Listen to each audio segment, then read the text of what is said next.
Hello. భారతదేశం వికసించాలి, ప్రపంచ అగ్రగామి దేశంగా అభివృద్ధి చెందాలనే లక్ష్యంతో అడుగులు వేస్తున్న మాన్య ప్రధానమంత్రి శ్రీ నరేంద్ర మోడీ గారికి ఆంధ్ర రాష్ట్ర ప్రజల తరఫున జనసేన పక్షాన మనస్ఫూర్తిగా స్వాగతం పలుకుతున్నాం. అలాగే గ్రేట్ విజనరీ అయిన చంద్రబాబు నాయుడు గారికి హృదయపూర్వక నమస్కారాలు.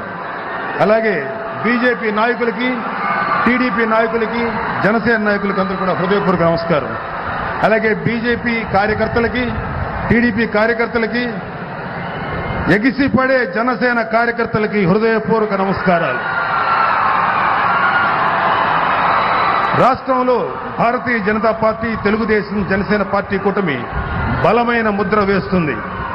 శ్రీ నరేంద్ర మోడీ గారి నాయకత్వ పటిమ, శ్రీ పవన్ కళ్యాణ్ గారి చిత్తశుద్ధి, శ్రీ చంద్రబాబు గారి అనుభవం రాష్ట్రానికి ఎంతో అవసరం.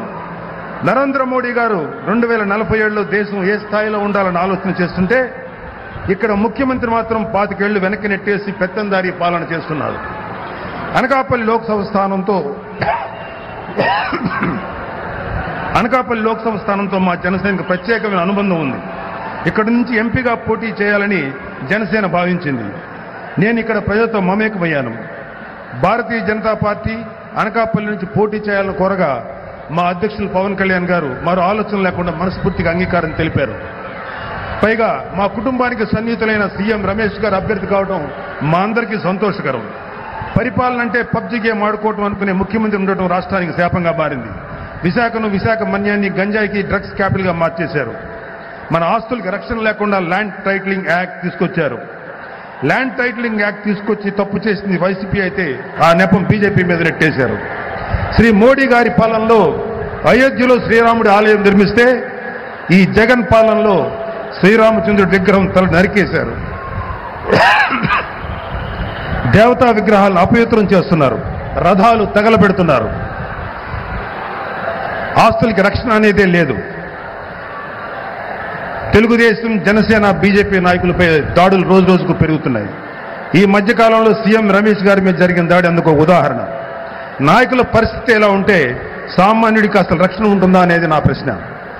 ఉత్తరాంధ్రను సైతం జగన్ వంచాడు. ఈ ప్రాంతంపై నిజంగా ప్రేమ ఉంటే ఉత్తరాంధ్ర సుజలా స్రవంతి ప్రాజెక్టు పూర్తి చేసేవాడు. వాళ్లకు ఉన్న శ్రద్ధ ఒక్కటే, ఇక్కడ భూములు గనుల మీద మాత్రమే వాళ్ళకున్న శ్రద్ధ ఉంది.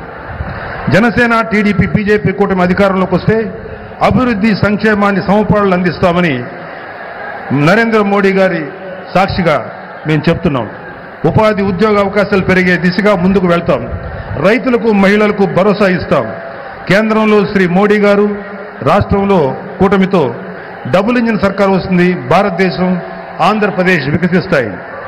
జై బీజేపీ, జై టీడీపీ, జై జనసేన, జై హింద్, జై శ్రీరామ్.